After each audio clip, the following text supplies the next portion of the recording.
ലോകത്തിലെ വിവിധ യുദ്ധങ്ങൾ അവസാനിപ്പിച്ചതിൻ്റെ പേരിൽ തനിക്ക് നൊബേൽ സമ്മാനത്തിന് അർഹതയുണ്ടെന്ന് അമേരിക്കൻ പ്രസിഡന്റ് ഡൊണാൾഡ് ട്രംപ് അവകാശപ്പെടാൻ തുടങ്ങിയിട്ട് കുറേ നാളുകളായി. പല പൊതുവേദികളിലും ട്രംപ് ഇക്കാര്യം പരസ്യമായി പറഞ്ഞിട്ടുമുണ്ട്.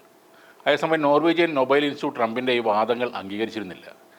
കഴിഞ്ഞ വർഷം വെനസ്വേലൻ പ്രതിപക്ഷ നേതാവ് മരിയ കൊറീന മച്ചോഡോയ്ക്കാണ് സമാധാനത്തിനുള്ള നൊബേൽ പുരസ്കാരം ലഭിച്ചത്.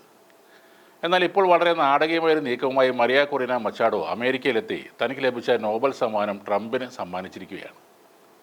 വെനസ്വേലൻ രാഷ്ട്രീയ നേതാവായ മരിയ കൊറീന മച്ചാഡോയെ ഓസ്ലോയിലെ നോബൽ കമ്മിറ്റി തെരഞ്ഞെടുത്തത് ഈ വർഷം പുരസ്കാരത്തിനായി ശക്തമായി രംഗത്തുണ്ടായിരുന്ന അമേരിക്കൻ പ്രസിഡന്റ് ഡൊണാൾഡ് ട്രംപിന് ഒരു കനത്ത തിരിച്ചടി തന്നെയായിരുന്നു. മച്ചാഡോ ഇൻഡസ്ട്രിയൽ എഞ്ചിനീയറിംഗിൽ ബിരുദധാരിയാണ്. കഴിഞ്ഞ 2 പതിറ്റാണ്ടായി വെനസ്വേലയിലെ നിക്കോളാസ് മഡുറോ ഭരണകൂടത്തിൻ്റെ ശക്തയായ വിമർശക കൂടിയാണ് മച്ചാഡോ. 2002 അവർ സുമറ്റെ എന്ന ജനകീയ വേദി സ്ഥാപിച്ചു. സ്വതന്ത്രവും നീതിയുക്തവുമായ തെരഞ്ഞെടുപ്പുകൾ നടക്കാനും അതിൻ്റെ നിരീക്ഷണത്തിനായി സന്നദ്ധ പ്രവർത്തകരെ പരിശീലിപ്പിക്കുന്നതിനും വേണ്ടിയായിരുന്നു അത്. വെടിയുണ്ടകൾക്ക് പകരം ബാലറ്റ് പേപ്പറുകൾ എന്നായിരുന്നു അവരുടെ മുദ്രാവാക്യം. അമേരിക്കൻ സംഘടനകളിൽ നിന്ന് അന്ന് മുതൽക്ക് ഇവർക്ക് ധനസഹായം ലഭിക്കുന്നുണ്ട്. 2023 പ്രതിപക്ഷ പ്രൈമറിയിൽ വൻ വിജയം നേടിയെങ്കിലും തെരഞ്ഞെടുപ്പിൽ മത്സരിക്കുന്നതിൽ നിന്നും അവർക്ക് വിലക്കുണ്ടായിരുന്നു. 2024 തെരഞ്ഞെടുപ്പിന് ശേഷം ഒളിവിൽ കഴിയേണ്ടി വന്നിട്ടും വെനസ്വേല വിട്ടുപോകാൻ തയ്യാറാകാത്ത മച്ചാഡോക്ക് രാജ്യത്ത് ജനാധിപത്യം കാത്തുസൂക്ഷിക്കുന്ന ധീരതയുടെ പ്രതീകമായിട്ടാണ് നോബൽ സമ്മാനം നൽകിയത്. 8 യുദ്ധങ്ങൾ പരിഹരിച്ചതായി അവകാശപ്പെട്ട ട്രംപിനെ മറികടന്നുകൊണ്ടാണ് അന്ന് മച്ചാഡോ നോബൽ സമ്മാനം നേടിയത്. എന്നാൽ ഈ സമ്മാനം മറ്റൊരാൾക്ക് കൈമാറാനോ പങ്കുവെക്കാനോ പാടില്ലെന്ന നിയമവും നിലനിൽക്കുന്നുണ്ട്. അപ്പോഴാണ് മച്ചാഡോ തൻ്റെ പുരസ്കാരം അമേരിക്കൻ പ്രസിഡന്റിന് നൽകുന്നത്. ട്രംപ് ഏറെക്കാലമായി ആഗ്രഹിച്ചിരുന്നൊരു പുരസ്കാരമാണ് മരിയയുടെ കൈകളിലൂടെ ട്രംപിന് ഇപ്പോൾ ലഭിച്ചിരിക്കുന്നത്. വൈറ്റ് ഹൗസിൽ ട്രംപുമായി നടത്തിയ 2 മണിക്കൂർ നീണ്ട കൂടിക്കാഴ്ചയ്ക്ക് ശേഷമാണ് മച്ചാഡോ തൻ്റെ പുരസ്കാരം കൈമാറിയ കാര്യം മാധ്യമങ്ങളെ അറിയിച്ചത്.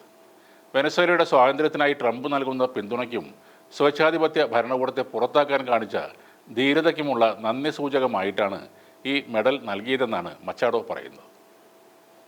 തൻ്റെ സോഷ്യൽ മീഡിയ പ്ലാറ്റ്ഫോമായ ട്രൂത്ത് സോഷ്യലിൽ ട്രംപ് ഈ സമ്മാനത്തിന് മച്ചാഡോക്ക് നന്ദി അറിയിച്ചിട്ടുണ്ട്. ഇത് പരസ്പര ബഹുമാനത്തിൻ്റെ മഹത്തായ ഉദാഹരണമാണെന്ന് ട്രംപ് പറയുന്നു.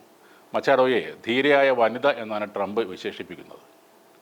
വെനസ്വേലൻ പ്രസിഡന്റായിരുന്ന നിക്കോളാസ് മഡുറോയെ അമേരിക്കൻ സൈന്യം സൈനിക നടപടിയിലൂടെ പിടികൂടിയതിന് പിന്നാലെയാണ് ഈ കൂടിക്കാഴ്ച ഉണ്ടായത്. മച്ചാഡോയുടെ ഈ നീക്കം വലിയ രാഷ്ട്രീയ ചർച്ചകൾക്കും വഴിവെച്ചിരിക്കുകയാണ്. നിലവിൽ മഡുറോയുടെ വൈസ് പ്രസിഡന്റായിരുന്ന ഡെൽസി റോഡ്രിഗസിനെയാണ് വെനസ്വേലയുടെ താൽക്കാലിക പ്രസിഡന്റായി ട്രംപ് അംഗീകരിച്ചിരിക്കുന്നത്.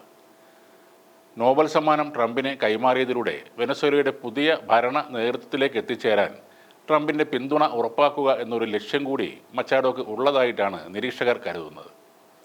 ട്രംപ് ഏറെക്കാലമായി ആഗ്രഹിച്ചിരുന്ന പുരസ്കാരം അദ്ദേഹത്തിന് നൽകുന്നതിലൂടെ അദ്ദേഹത്തിൻ്റെ പ്രീതി സമ്പാദിക്കാൻ മച്ചാഡോ ശ്രമിക്കുന്നതായാണ് റിപ്പോർട്ടുകൾ. വെനസ്വേലയുടെ നിലവിലെ ഭരണകൂടവുമായി ട്രംപ് ഇപ്പോൾ സഹകരിക്കുന്നുണ്ടെങ്കിലും മച്ചാഡോയെ പൂർണ്ണമായി പിന്തുണയ്ക്കുന്ന കാര്യത്തിൽ ട്രംപ് ഇതുവരെ വ്യക്തമായ ഒരു നിലപാട് എടുത്തിട്ടുമില്ല. ലോകത്തെ ഏറ്റവും മൂല്യമുള്ളതായി കരുതപ്പെടുന്ന നൊബേൽ സമ്മാനം സാധാരണയായി നോബൽ ജേതാക്കൾ മറ്റൊരാൾക്ക് നൽകാറില്ല. 200 വർഷങ്ങൾക്ക് മുമ്പ് അമേരിക്കൻ വിപ്ലവ നേതാവായ ജനറൽ ലഫായേറ്റ് ലാറ്റിൻ അമേരിക്കൻ വിമോചന നായകൻ സൈമൺ ബൊളിവറിനെ മെഡൽ സമ്മാനിച്ചിരുന്നു. ആ ചരിത്രപരമായ സാഹോദര്യത്തിൻ്റെ ഓർമ്മപ്പെടുത്തലായാണ് ഈ മെഡൽ കൈമാറ്റമെന്ന് മച്ചാഡോ പറയുന്നു. മച്ചാഡോയെ കാണാൻ സാധിച്ചത് എനിക്ക് ലഭിച്ച ഒരു വലിയ ബഹുമതിയാണ്. അവർ ഒരു അസാധ്യ സ്ത്രീയാണ്. ഞാൻ ചെയ്ത പ്രവൃത്തികൾ മുൻനിർത്തി മച്ചാഡോ എനിക്ക് അവരുടെ സമാധാനത്തിനുള്ള നോബൽ സമ്മാനം കൈമാറി. പരസ്പര ബഹുമാനത്തിൻ്റെ അത്ഭുതകരമായ ഒരു പ്രവൃത്തിയാണത്. നന്ദി മരിയ എന്നാണ് ട്രംപ് ട്രൂത്ത് സോഷ്യലിൽ എഴുതിയത്. എന്നാൽ കഴിഞ്ഞ വർഷം നോബൽ പുരസ്കാരം മച്ചാഡോക്ക് സമ്മാനിച്ചപ്പോൾ ട്രംപ് തൻ്റെ അതൃപ്തി പ്രകടമാക്കുകയും ചെയ്തിരുന്നു.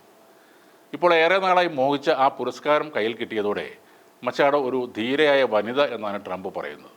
ഒട്ടേറെ പ്രമുഖരുടെ പിന്തുണ ഉണ്ടായിരുന്നിട്ടും 2025 നോബൽ സമ്മാനം ട്രംപിന് ലഭിക്കാൻ സാധ്യത ഇല്ലെന്ന് നേരത്തെ തന്നെ നോബൽ നിരീക്ഷകർ പറഞ്ഞിരുന്നു. ട്രംപിൻ്റെ മുൻകാല പ്രവർത്തനങ്ങൾ ആൽഫ്രഡ് നോബലിൻ്റെ ലക്ഷ്യങ്ങളുമായി യോജിക്കുന്നില്ല എന്ന് പീസ് റിസർച്ച് ഇൻസ്റ്റിറ്റ്യൂട്ട് ഓസ്ലോയുടെ ഡയറക്ടർ നീന ഗ്രേഗറും പറഞ്ഞിരുന്നു. കൂടാതെ ട്രംപ് ലോകാരോഗ്യ സംഘടനയിൽ നിന്നും കാലാവസ്ഥ ഉടമ്പടിയായ പാരീസ് കരാറിൽ നിന്നും അമേരിക്കയെ പിൻവലിച്ചു. പഴയ സുഹൃത്ത് രാജ്യങ്ങൾക്കും സഖ്യകക്ഷികൾക്കുമെതിരെ വ്യാപാര യുദ്ധം ആരംഭിച്ചു. ഇതൊക്കെ സമാധാനം പ്രോത്സാഹിപ്പിക്കാൻ ശരിക്കും താല്പര്യമുള്ള ഒരു പ്രസിഡന്റിൻ്റെ പ്രവൃത്തി അല്ലെന്ന് ഗ്രേഗർ അന്നേ പറഞ്ഞിരുന്നു. എന്തായാലും ട്രംപ് ഇപ്പോൾ വളരെ ഹാപ്പിയാണ്. ലോകം മൊത്തം യുദ്ധഭീഷണിയുമായി ഓടി നടക്കുന്ന തനിക്ക് സമാധാനത്തിനുള്ള നോബൽ സമ്മാനം ഒരിക്കലും ലഭിക്കില്ലെന്ന് ഏറ്റവും നന്നായി അറിയാവുന്നത് അദ്ദേഹത്തിന് തന്നെയായിരിക്കും. ഏറെക്കാലമായി മോഹിച്ച ആ സമ്മാനമാണ് ഇപ്പോൾ കയ്യിൽ കിട്ടിയത്. ഇതിന് പ്രതിഫലമായി വെനസ്വേലയുടെ അടുത്ത പ്രസിഡന്റ് സ്ഥാനം തന്നെയാകും മച്ചാഡോക്ക് ലഭിക്കാൻ പോകുന്നത്.